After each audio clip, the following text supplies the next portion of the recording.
Hi, I'm Adam in Wales and this is my board gaming vlog, and today I wanted to talk about pitching your board game prototype to publishers from all around the world. I've done this hundreds and hundreds of times, usually at the Essen Spiel convention, but also at UK Games Expo, Nuremberg Toy Fair, London Toy Fair. Maybe some other places, but those are the main places that I've done my pitching. My first pitch was, I think, in 2013, I would imagine, at the UK Games Expo. I remember pitching to Lookout Spiel, and the game was not taken up, the game wasn't ready or anything like that, but I had no idea of that. I thought my game was wonderful. And I went into it completely sort of fresh-faced and nervous, and the publisher almost sort of guided me through the process. He was extremely kind and gave me lots of tips about how to pitch and this sort of thing.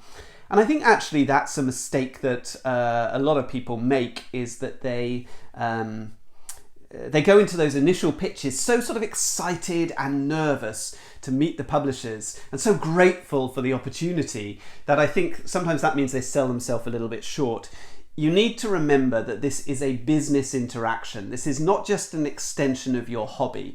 If you are pitching a game to somebody, the intention is that they are going to take that game and make some money from it and have contractual arrangements with you whereby you receive royalty payments and advance payments and so on. It's a business meeting, and as such, you should be going in there as a professional. Now, that doesn't mean lying and making out that you're something that you're not. Absolutely not. Go in there and tell them the truth, that this is the first time you've ever pitched, that this is your first board game design. But I don't think you should be gushing with your praise and gratitude. You know, this should be a meeting of equals who treat each other with respect. And equally, I don't want to be taught down to by a publisher either. So I think going in there with some confidence and recognizing that a publisher has an awful lot to gain from meeting a designer with a quality game. You know, they've got a lot to gain from you just as much as you have from them. So yeah, go in there confidently, tell the truth, tell them who you are. You know, I increasingly I will mention games that I've had published. I tend to have a business card with me. I'll have sell sheets with me with images of the other games that I've created, and often the publisher will say, oh yes, I know your game Doodle Rush, or I know your game Pikoko. Those are usually the ones that they pick out. And it does sort of help to be able to give somebody an idea of where you currently stand in the industry. But I think it's fine if the answer is, this is my first game design, okay, but I'm a really big fan of your range of games. Okay, there's no problem with that. Just be honest about it. You should research, you should know the line of games produced by the publisher that you're approaching. Go on their website. Even if it's in a different language, you can still see the games that they've created. Go on the Board Game Geek website, see the games they've made through the years. You need to think about what you want from the process, but also what does the publisher want from the process, and they may be different things. If you want your game out there in exactly the form that you currently have it, with the artwork that you currently have, the name you currently have, the theme you currently have, no changes to the rules, then a publisher is probably not the correct way to go. Okay, self-publish it. Go on crowdfunding systems, Kickstarter, something like that. Do it yourself. If you want a publisher involved, then they're taking all of the risk, all of the financial risk. They're putting in most of the effort, and they want the game to fit their line, to fit their range, so that it complements their other games well. They've got to think about the whole picture, not just your game. I think it's useful to approach publishers in advance. If I'm at a convention, I'll go, even if I don't have meetings with publishers, I'll go and I'll talk to different publishers and say to them, what sort of stuff are you looking for? What are you working on over the next year? Are you interested in meeting freelance designers, or do you design in-house, or do you design your own stuff? You know, get a feel for who these publishers are, what they want, and then next year you can hit them with a focused pitch based on what they've told you they're looking for. When I contact publishers before a convention, it's usually 4 to 6 weeks. Maybe I might even go a little bit, 2 to 3 weeks before. I don't go much more than the 6 weeks before, because often if I do that, I don't get a response. They're not really in convention mode. If I don't get a response, I don't know whether it's because they weren't interested in the game, or whether it's just that they weren't interested in a meeting right now. So I never know whether to chase or not. You can get plenty of meetings 4 to 6 weeks before the convention starts. So I send them an email, I put a very brief description, couple of sentences, that's it, about my game, I'll put in a short video. I'm talking a 2-3 minute video. Even if it's a complex game, I keep that video to 2 or 3 minutes. I don't try and describe how to play the game. I show the components and I talk through the hook, the key thing that makes my game interesting. And we'll come back to the hook in a moment. It is helpful if you've got some sort of online presence or following, if you've got a blog, if you're a reviewer, if you contribute a lot on the Board Game Geek website. For me, I've had this YouTube channel, although it's a fairly low-key YouTube channel, it doesn't get that many viewers or subscribers, but it does date back to like 2012. So a lot of publishers have watched my videos over the years because I've reviewed a lot of their games, talked about a lot of their games. So publishers often know me when I first meet them, and that's really, really useful. It does help you to get a foot in the door if you've already got some sort of presence in the industry. When I go into that pitch meeting, I start off by, I want to be friendly. I will ask them how they are, how they're finding the convention.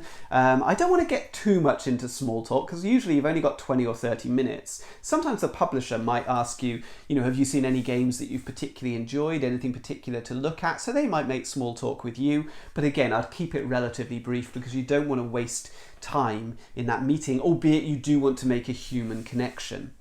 If you're going to show multiple games in that meeting, then I think it's worth mentioning that up front at the very beginning and saying, these are the games that I have, which ones would you like to look at? I'll often have a sell sheet with me, an A4 sheet, which just shows the basic, an image of the game, a little bit about the gameplay, and I'm guessing they're largely going off the image when I show those to them, because they'll say, well, they'll lay them out and they'll say, let's have a look at this one, because they can see it's covered in dice, or they can see this one's a party game, or whatever, so they'll pick largely based on the images, I think. But really, what you want to describe to them when you're talking through, these are the 4 or 5 different things I've got to show you, what you're trying to tell them is what's the hook. Okay, not how to play the game, but what is the hook? What is the one thing that makes this game special? Okay, with Pikoko, my game, the hook was it's a trick-taking game where you can't see your own cards. Okay, with Throne, my hook was it's a trick-taking game, but you don't have cards, you have dice. They're pretty strong hooks, right? They make that game stand out as being something fairly unique. I'm aware of one other trick-taking game where you use dice. I'm aware of one other, as I think, unpublished trick-taking game where you can't see your own cards. Both come after my games, and so when I was pitching those games, they were pretty unique concepts. I think Throne was a little bit too unique because it never found a market, and I think that was probably because people are looking for stuff that's relatively familiar. Okay, there's thousands of games out there. Consumers are lost. Okay, they're amongst the mix. They want to find something that is very similar to what they've played before. So you've got to tell them why this is a special product that's going to stand out amongst this other stuff, but not scare people away. So what makes your game a great product? Why is it going to do amazing things for this publisher? If it's just like everything else, even if it's got some clever little, gameplay twists, but basically it looks and feels very much like every other game, then your chances are relatively low of any sort of success. Some publishers will be willing to kind of stretch their remit, look outside of the sort of things that they would normally do. When I was making this video, thinking about this video, I approached a few publishers that I have contact with, and ask their sort of views on designer-publisher relationships, because I'm going to make another video on that broader sort of topic of relationships.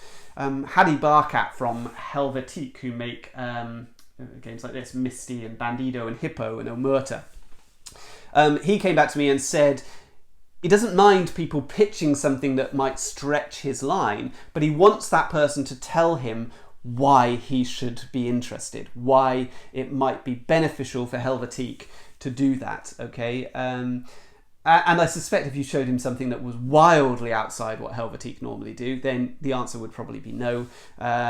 Other publishers, Jamie Stegman, for example, from Stonemaier Games, who make Wingspan, Jamie Stegman has very strict criteria about what sort of games he would be interested in publishing for Stonemaier. He loves all sorts of games. You can see from his videos how enthusiastic he is about thousands of different games. But that doesn't mean Stonemaier would produce them, because they have to fulfill very specific criteria that you can find on his website. So I suspect you could irritate certain publishers if you approached them and you hadn't done the proper research, you hadn't looked at their website, their submission guidelines. So do that work up front and make sure you're not wasting anyone's time. So in that pitch, where is this pitch happening is the first thing. Okay, so at conventions, often you will be pitching on the table in that convention hall with thousands of consumers all around you, thousands of people looking to buy games. I've often had people coming up and standing and staring at me while I'm pitching, which can be quite distracting. I've had instances where the publisher has had to go and deal with a customer in the middle of my pitch. Again, quite distracting. Other publishers, perhaps slightly bigger customers and slightly bigger conventions, so at Essen Spiel, for example, you'll often go off into behind a closed door into a little sort of hut, which is immediately next to the stall, and you're surrounded by stock. So you've got very little space, just a small table. You certainly can't get all the components out. You're going to get out a few pieces and put them on the table. And you've still got all the background noise from that convention. Some of the bigger publishers, again, you might get taken off into a conference room, which is slightly separate from the convention hall. That's a very sort of comfortable place to be pitching, but could be quite intimidating because it all feels very professional and formal at that point. Other publishers will take you off down a little alley and you'll find a little corridor somewhere in the convention hall and sit on the floor outside the toilets or on the steps and try and set up and play your game there. So you've got to be adaptable in these situations. As I said, I would start with a bit of small talk, work out which games they want to see, and then I'm going to go in with the hook and then start trying to pitch to them. Now, when I'm pitching, do not spend too much time on the theme, okay? When people come to our playtest group, which meets weekly, often new designers will come along and we ask them about their game and they're setting it up, and they could spend 20, 30 minutes telling us about the theme alone. They've got so much background lore and they've created this world and they want to tell you about it. And it's irrelevant to me as a playtester and it's irrelevant to the publisher when you're pitching it to them. So it's enough to say this is a fantasy world, this is a sci-fi world, we're playing a game about building a castle, whatever it is. Very, very brief on the theme. Okay, actually very brief on the gameplay as well. You don't want to go into great detail about how the game works and every little mechanism that's in there. Just stick to the key information. This is for 2 to 4 players. It takes this long to play. It's for this age group. It's similar to these other games. Show them a sample turn. Okay, this is what you might be doing on your turn. These are the sort of decisions that you make in the game. You'll have some of the pieces out on the table, but not all of them. And I will actually stack the deck of cards. I'll make sure that if I'm dealing out a hand of cards, they're getting some interesting cards to look at. Okay, I don't want to give them just a random set and then find that they've just accidentally ended up with the most boring hand of cards you could get in the game. I want to give them an example of how the game is when it's at its best. Okay, stacking the deck is one thing. I don't script my conversation, okay? I've seen this advice online quite a lot, that you should really prepare your pitch and practice and practice and practice and work out what you're going to say, and I disagree. I think a pitch is as much, if not more, about making a personal connection with the other person, even more so than it is about selling the concept of your game, because that game will come and go, but a good relationship with that publisher can carry on for years and years, and they'll meet you time and again, and you might have multiple games in the future with that publisher. So you need to get to know them, and that means if you're sticking to a script and you're just on send, then you're not building that relationship. You need to be on receive. You need to be listening to the publisher. You need to be asking questions and responding to the information they give you. Use active listening. When you ask them a question, repeat the answer back to them. Okay, if they tell you what they want for the next 2 years, then say, okay, so I've understood what you want is this, this, this, and this. Is there a time scale on that? How soon do you need to see it? Next few months, or could I show you it next year at this same convention? Or get excited about, oh, that sounds fantastic. Yeah, I'd love to see a party game by your company or whatever. Get involved with that conversation. I think that's more important than your pre-prepared script. You need to be adaptable. You need to go where the conversation is taking you. You need to be flexible and you need to be willing to take rejection. You will get a lot of rejection in this world of pitching. I used to be an actor, okay, so I used to work in the theatre, and I was very used to travelling long distances to go off for an audition. I'd spend a lot of money getting on a train, sit there for hours to get there. I'd have 10 minutes audition, and they'd say, thank you very much, we'll be in touch, and I'd never hear from them again, or I'd get a rejection. And it was pretty devastating, you know. I'd do a play, and there'd be a review that would come out, and it would praise some of the actors, and then it would pick me out as being the worst thing in the play, or it might pick me out as being the best thing in the play. But I never knew what I was going to see when I picked up those reviews, and you had to develop a really thick skin. And it's exactly the same in this industry. You will get rejections. You will get told no over and over and over again. And beyond that, publishers speak in hyperbole. Publishers are excited about their products. They will tell you their product is the most amazing thing the industry has ever seen. Okay, they're used to talking in those sort of terms, and so when you show them a prototype, some publishers will do the same with you.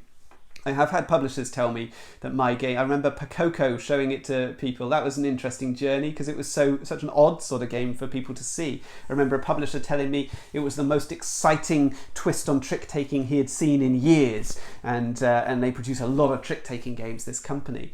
And then he didn't go on to publish the game after the event. So if I'd got too excited about that, it would have been very disappointing. I had another publisher who told me that nobody would ever publish Pakoko because the card holders were too expensive, too unwieldy. They meant the box was too big. It couldn't possibly be published. And again, you know, such hyperbole. It couldn't ever happen, and yet it did. Pakoko was released. Brain Games did a wonderful job with it. The card holders were the selling point of that game. And yes, they did make things difficult in some ways, and the game didn't set the world alight. It wasn't the most exciting new trick-taking the world has ever seen, like that other publisher told me. But it did pretty well, thank you very much. So you've got to take on board what they tell you and say thank you and have a little chuckle to yourself and then move on and just learn the lessons as they come. Do you leave a prototype with the publisher? I think, in principle, you should be thinking of leaving prototypes with publishers wherever possible. Aside from anything else, you want them to test that game as soon as possible while it's still fresh in their mind. Publishers will often tell you, oh, you can give us a print and play file if you like. And actually, if you do give print and play files, my suspicion is it just slows the whole process down and your game may never get played. Actually, that's unfair because I do know some publishers where they specifically want print and play files and they come back to me very quickly and tell me that they've played the game and they liked it or they didn't like it. So it is worth talking to the publisher and trying to get a feel for that. But I'm always skeptical when a publisher says they're willing to do a print and play file, because I've often had the situation where they've said that, I've sent the print and play files and then I've never heard anything back and you're just left wondering, did they even make it? Did they even play it? Or did I fall at the first hurdle that they didn't even bother to construct the game? Because they're so busy and they weren't that excited about it. So I try and hand over a physical prototype wherever possible, but some publishers don't want them because they've only got so much room in their luggage and things like this. So you've got to be open to that. Let's say I had 12 meetings for a game at a convention. I would probably take about 6 or 7 prototypes for that, because I know that some of the companies are going to say to me, you can send me one later, or I'm going to have a word with my colleagues and then I'll get back to you, this sort of stuff. So yeah, I'll take about enough for about 50%. And then if more people want it than that, then I'll say to them, I'll get it sent out to you straight away in the post after the convention. Of course, we're moving towards digital playtesting because of this lockdown COVID world. Digital playtesting, possibly even digital games. And I think digital pitching and providing prototypes via things like Tabletop Simulator and stuff like that is likely to be part of the future picture of pitching. I talked a lot about the hyperbole there and the fact that people can get very excited about your games and that you might take it with a pinch of salt. The clues that people are genuinely interested in your game is when you start to see signs that they're kind of positioning it within their lineup. Okay, this is where I get genuinely excited, is when a publisher's saying to me things like, oh, this would fit really well in our range, wouldn't it? Because we could put it in the same size box as this. I remember with Helvetique talking to Haddy, and Haddy, when I was showing him my game that's coming up with Helvetique later in the year, and Haddy saying, Oh, that could go in a box like Omerta. Omerta's their big game this year, so it could be the next one in the line. He's saying this in the initial pitch, and you're thinking, you're getting quite... That's when... It's a bit like when you're trying to sell a house. I've heard estate agents talk about selling houses, and the people looking around are talking about where their furniture would go. And what colour they would paint the walls. And the estate agent now knows that this is somebody who's already picturing themselves living in this house, and they know that that's a really positive sign that they might make a sale. So those are the sort of clues that I'm looking out for. I've had publishers say to me, this game, this could be the dice game version of our really popular card game. Or perhaps this could be the card game version of our really popular board game with a few tweaks. And of course that gets me excited, and I'm very open and adaptable. I'm quite happy for them to say, let's change the theme. I remember a publisher saying, we've got this particular license that we want. How would you feel if we put this license onto your game? Well, obviously I would feel great about that. I'm not attached to the game in its current form, with the artwork, even the rules, the name, none of that is set in stone for me. I'm happy for the publisher to use their judgment on that as long as they keep me in the loop. And we're going to move on in the next video to talking about the longer term sort of publisher-designer relationship. Okay, so what do you do after this pitch, after these conventions? I follow up pretty much immediately. Within a couple of days, I'll send an email saying, thank you very much for meeting with me. Thank you for your time. It was great to meet you. And then I'll leave it for at least 3 months. Okay, that's probably around the time where I might start thinking about chasing people up and saying, have you had a chance to play it? If not, no worries, but just wondered if you had any feedback yet. By 3 months, if somebody's genuinely excited about the game, then often you'll have had some sort of inkling, some emails asking you some questions about the game, or even an offer of publication. But for other companies, it can take an awful lot longer to get a final decision. So that 3 month sort of check in with the publisher can sometimes just give you a little bit more information, where they'll say, well, actually, we're just going into our stage of selection or whatever, and you'll hear from us in the next month or two. And it also keeps you in mind and helps to build that relationship. But don't pressure. Don't keep on writing to people, and don't get angry. Word spreads quickly in this industry. You don't want to make yourself a difficult person to deal with, because publishers will talk to each other, and that can make your life difficult. So I think that's about all that I have to tell you about pitching. If you enjoyed it, please watch some of my other videos. As I say, I've got a video coming up on publisher-designer relationships, but I've got loads of other videos about game design and just games in general, actually. So watch my channel, Adam's Board Game Wales. On Twitter, I'm @BoardGameWales, and on Board Game Geek, I'm Adam78. Thank you very much for watching. All the best.